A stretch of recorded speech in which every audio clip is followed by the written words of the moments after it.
So today we're going to be talking about burning the belly fat, because a lot of you now will be getting the structure and routine into your training and working on your fitness goals.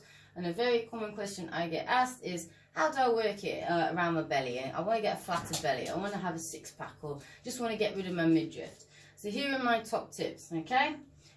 First one, lift compounds. So these are big movements and exercises like your squats, lunges and deadlifts. These are big muscle movements. They're going to be very demanding, very challenging on the body, high intensity, so they're going to be great calorie burners, yeah? What we have to remember as well is the core is a stabilizing muscle group, so that means it's got to stabilize the whole motion of the exercise. So when you're squatting, you know, and you've got a lot of weight on there stacked up, you know how hard it is. You can feel your core straining really hard there, okay? It's not about doing isolation work like your planks, your sit-ups, your Russian twists. Yes, they're great, guys. They have their place. Things like strengthening the core, but you don't want to be just doing them if you're purely looking to strip fat around the abdominal area. Because what we've got to remember is we want to strip the fat so we can see the abs, yeah?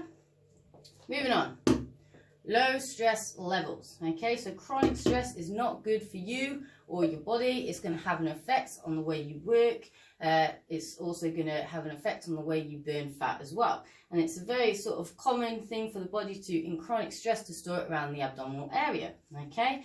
And what we have to remember is stress comes in many forms. It can be physical and mental, and there is such a thing as burning the candle at both ends.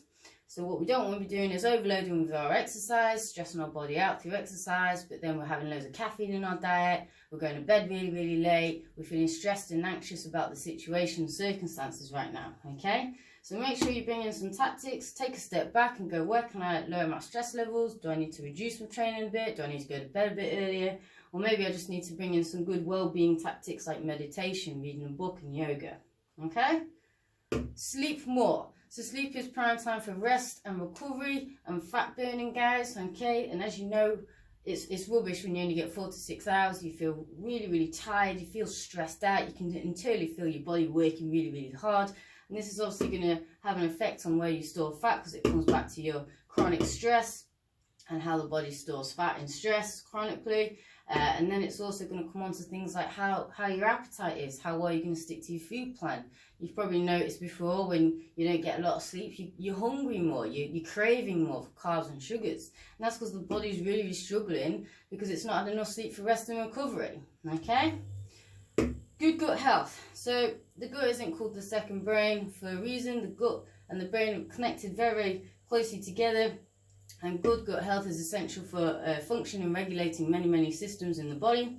And if you haven't got good gut health, you'll probably notice a few things connected that don't quite work as well, like your energy levels, mental clarity, for example. And this also comes into how well you get results as well. Good gut health is going to avoid things like water retention, bloating, and obviously we want to have inflammation very low in the body. Okay, so make sure you've got good gut health. Nutrition. So there's no point, guys, training maybe it's twice a week and eating really bad, or even training 6 times a week but eating really bad. There is such a thing as you can't out-train a bad diet. It's very true. Your food has to be of the same level and match up to your training, okay? So make sure your nutrition is matched up there, okay? Finally, supplements. So don't bake the cake. Don't ice the cake before you baked it, okay? So make sure you've got these in place, but a few additionals you can bring in place, or if you find you need to improve areas such as your gut health, is fish oil and probiotics. Fish oil is a very strong, potent anti-inflammatory, and also probiotics is great for getting the good to bad bacteria balance, the gut flora. And like I said, guys, you've got good gut health, you'll just find you thrive off it, you feel better, you function better, your fat loss is better around there, okay? So for me, guys, I'd say take a step back, look at each area and go, what is it I need to do? Do I need to lift more compound movements?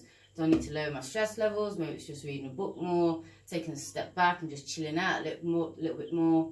Maybe I need to just cut down my caffeine, okay? Maybe I need to sleep more, just set an alarm, get some structure and routine there. Good gut health, what am I putting in my body? Does it feel all right? Are my bowels working okay? Am I going every day? Things like that.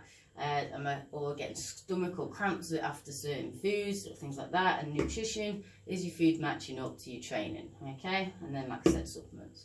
Boom. Anyway, that's just a few tips there, guys. Hope it helps. Any questions, pop a message. And don't forget, if you don't stay fit, you're going to lose your shit.